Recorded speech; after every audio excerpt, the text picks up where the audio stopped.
nouvelle récompense lors de cette première cérémonie des Molières d'Or avec une association Dinos événementiel. Et à mes côtés, William, alors vous êtes le président de cette association. Oui, oui, c'est ça, tout à fait. Et puis après, on a le reste de l'équipe qui est ici. Donc, il nous en manque deux, trois, mais une grosse partie de l'équipe est ici. Et c'est grâce à eux qu'on peut faire tout ce qu'on fait pour le moment. Allez, on va les présenter. Oui. Bah, en premier, on a Antoine, du coup. Juste à côté, on a Tristan. On a Nicolas derrière avec sa belle petite cravate. On a le Mars avec son petit costume. Et il y a Cécile. Voilà. Une jeune association. Oui, ben, là, c'est la deuxième année, du coup, qu'on a commencé. Donc l'objectif, c'est de progresser de plus en plus, tout le temps en gardant ce côté de mise en avant de la culture et de la protection de l'environnement.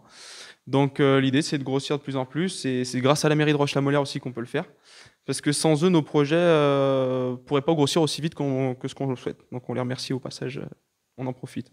Vous avez proposé quoi jusqu'à présent comme événement C'est quoi un petit peu les choses que vous avez organisées ou animées?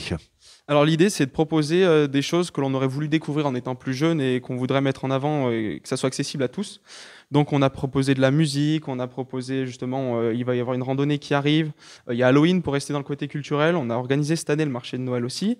Et puis après, il y a le côté environnemental, comme on vous a dit, avec le World Cleanup Day, donc la journée mondiale du ramassage des déchets, pour sensibiliser les gens un petit peu à ce qu'on peut trouver autour de chez nous et prendre le geste, sans dire que ça va sauver le monde, au moins on peut sensibiliser les gens de ce côté-là.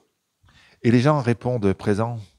Oui, en général, là, pour la première édition, on avait une quinzaine de personnes. La deuxième édition, on compte une vingtaine.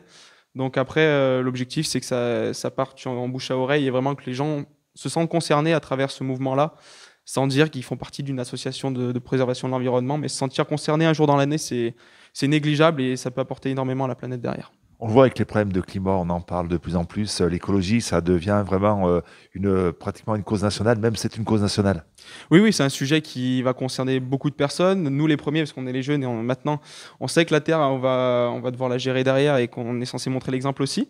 Donc, avec ce qui se passe en ce moment, que ce soit la gestion de l'eau, même de l'environnement, c'est le moment de se dire qu'on doit agir, même à petite échelle.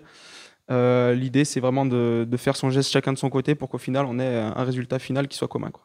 Prochaine manifestation, c'est quoi? C'est quand? C'est où? Alors, c'est le 8 avril au château de Grangeneuve et là, c'est en partenariat avec l'Appel de Beaulieu qui nous ont proposé justement de les appuyer. Donc, eux, chaque année, ils proposent un ramassage des œufs, enfin une chasse aux œufs, pardon. Et nous, du coup, on va proposer une animation qui va s'appeler En cours de récré. Donc, l'idée, c'est que les différentes générations se retrouvent autour de différents jeux et qu'elles puissent découvrir découvrir tous les jeux auxquels ils jouaient, soit avant, soit maintenant. Voilà. Pour découvrir vos animations, une page Facebook, une page Instagram. La page Facebook, c'est tout simple. De toute façon, c'est Dinos événementiel. Merci beaucoup.